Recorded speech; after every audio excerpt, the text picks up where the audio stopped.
todos y todas otra vez. Cuando se trabaja con esto de los amplificadores, una técnica para conseguir mejorar las características de las etapas que uno es capaz de diseñar consiste en interconectar varias etapas entre sí. Y una de las maneras en que se pueden conectar esas etapas es lo que se conoce como conexión en cascada o conexión en serie, que es lo que estáis viendo en estos dos amplificadores que tenéis aquí, ¿no?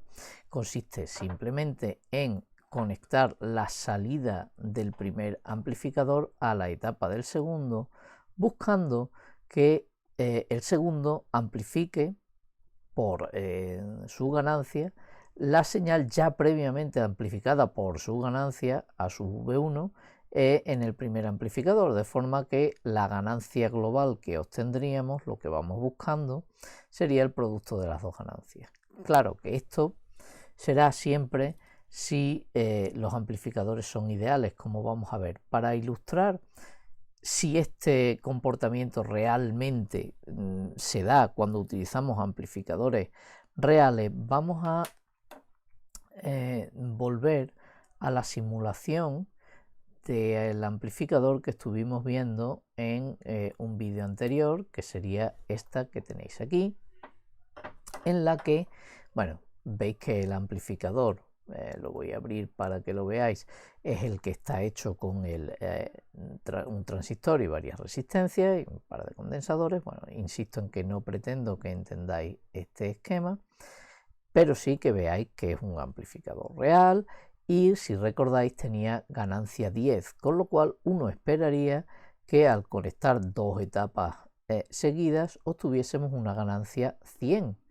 Ganancia 100 que al multiplicarla por estos 10 milivoltios, una sinusoidal de amplitud 10 milivoltios, me daría una sinusoidal de amplitud 1 voltio.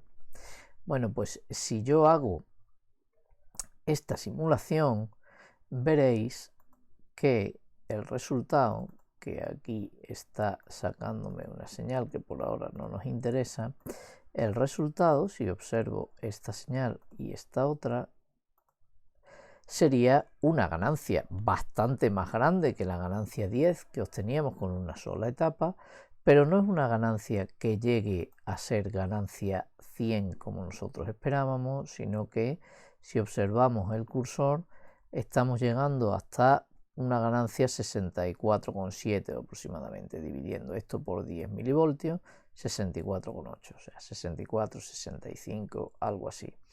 Es decir, no conseguimos la ganancia 100, a pesar de haber conectado dos etapas de ganancia 10 en cascada. ¿Y esto por qué puede ser? Bueno, si volvemos otra vez a nuestro esquema, aquí tenemos cuál es la idea de por qué no obtenemos esa ganancia, incluso aunque a la entrada hayamos conectado la situación más favorable, es decir, una única fuente, y a la salida hayamos conectado la situación más favorable, es decir, no hemos conectado nada. Aún así, la ganancia que obtenemos no es el producto de las dos ganancias en abierto del amplificador, que serían el producto de 10 por 10 igual a 100. Bueno, la cuestión está en que el comportamiento de nuestro amplificador sabemos que no es ideal. En un amplificador real que tenía de ganancia en voltaje 10 menos 10 porque era inversor, y después tenía resistencia de entrada del orden de 2K y resistencia de salida del orden de 1K. Claro, ¿qué ocurre si montamos esos dos amplificadores en serie y los ponemos entre un circuito fuente y un circuito carga? Evidentemente aquí en este circuito tenemos muchos efectos de carga que son muy fáciles de analizar, porque si lo que queremos es saber cuál sería la ganancia global del sistema con todo conectado, sería VO2 partido por VS, y nosotros la haríamos pues hacia atrás calculando los divisores de tensión.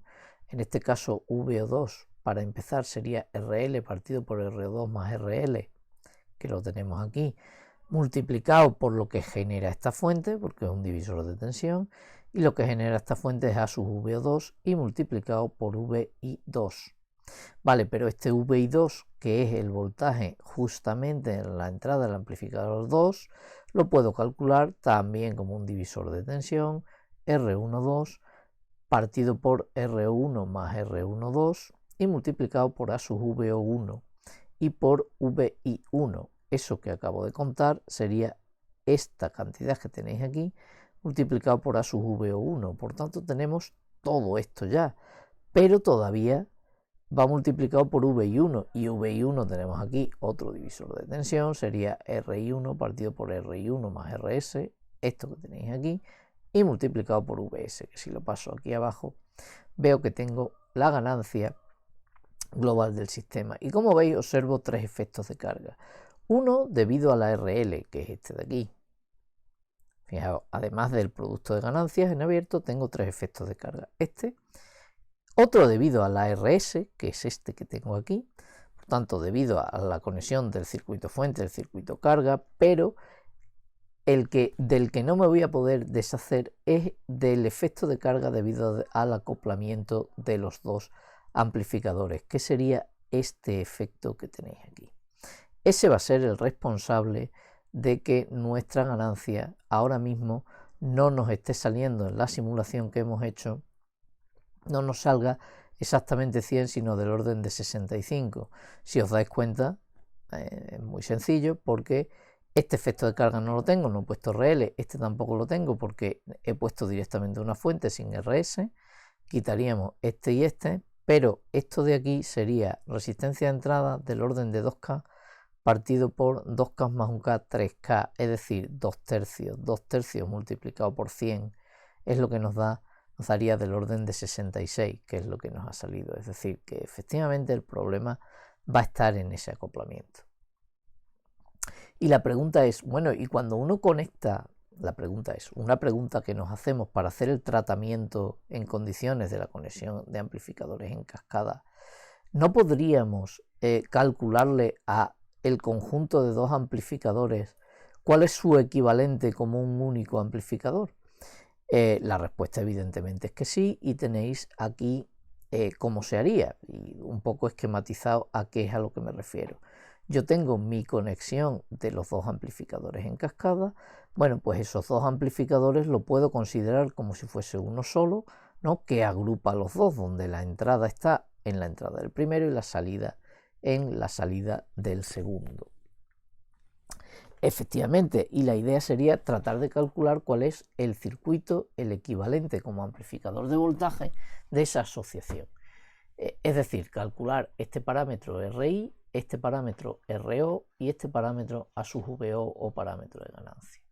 Bueno, pues si vais a un vídeo anterior, veréis que para calcular el parámetro de ganancia de voltaje, lo que hay que hacer es coger este esquema, donde dentro puedo poner los circuitos equivalentes de mis amplificadores y calcular, colocar una fuente de valor VI y calcular cuánto vale VO, que me saldrá en función de VI, partido por VI.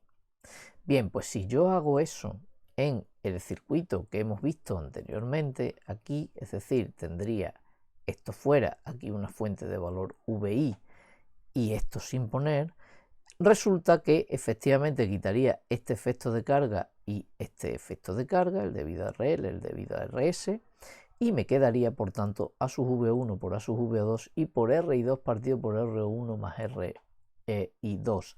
Es decir, me quedaría justamente la cuenta que os he dicho antes. Esto de aquí es lo que no puedo evitar nunca, este efecto de carga, que es el que se produce por la interconexión de las dos etapas, justamente en la interconexión de las dos etapas.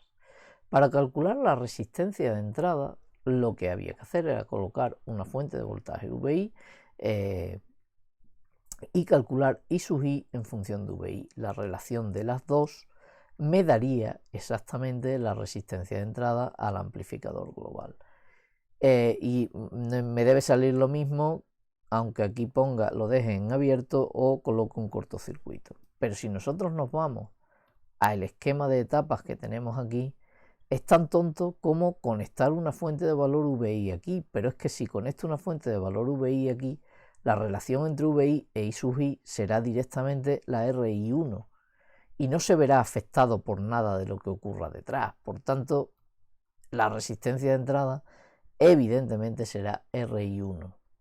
Lo que estamos diciendo es que la resistencia de entrada de la asociación en cascada de los dos amplificadores será la resistencia de entrada de la primera etapa, justo donde yo conecto la entrada.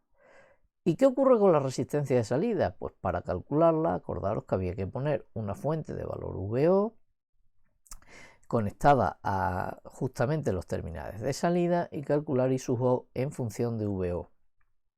De forma que la relación VO partido por I sub O me daría la R2. Pero aquí sí es importante que la entrada o bien queda en abierto, es decir, VO, I sub I igual a 0, o bien la cortocircuitamos, es decir, V sub I igual a 0.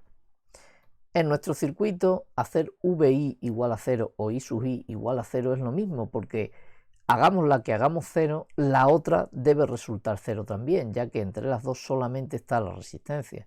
Si la I sub I es 0, una resistencia por la que no circula corriente, obliga a que la diferencia de potencial entre sus extremos sea 0. Y si en una resistencia la diferencia de potencial entre sus extremos es 0, la corriente es 0. Por tanto, eso obligaría, insisto, siempre a que esta VI fuese 0. Si esta VI es 0, esta fuente de aquí sería una fuente de tensión de valor 0 que se comporta como un cortocircuito. Eso quiere decir que en este circuito no hay ninguna fuente y por tanto la VI no hay ninguna corriente. Si no hay corriente, la VI2 también será 0, y si la VI2 es 0, esta fuente también es 0, con lo cual al colocar aquí la fuente VO, esta de aquí, pues al colocar la fuente VO y tratar de calcular cuánto vale la I sub O, lo único que hay entre las dos es esta resistencia. Por tanto, la salida, la relación entre esas dos señales, entre VO e I sub O, será RO2. Esta es la ley de Ohm en RO2. Por tanto, la resistencia de salida del circuito de la asociación en serie de los dos amplificadores será RO2. Por tanto, lo que estamos diciendo es justamente lo que tenéis resumido aquí. El modelo simplificado de la conexión de varias etapas amplificadoras conectadas en cascada, y es que esto se puede extender a más de dos etapas, nos lleva a que ese modelo simplificado tiene siempre de resistencia de entrada la resistencia de entrada de la primera etapa, su resistencia de salida es la resistencia de salida de la última etapa, y el parámetro de ganancia es el producto de los parámetros de ganancia y además considerando los efectos de carga que se producen entre la resistencia de salida y de entrada de las diferentes etapas en los acoplamientos. ¿De acuerdo?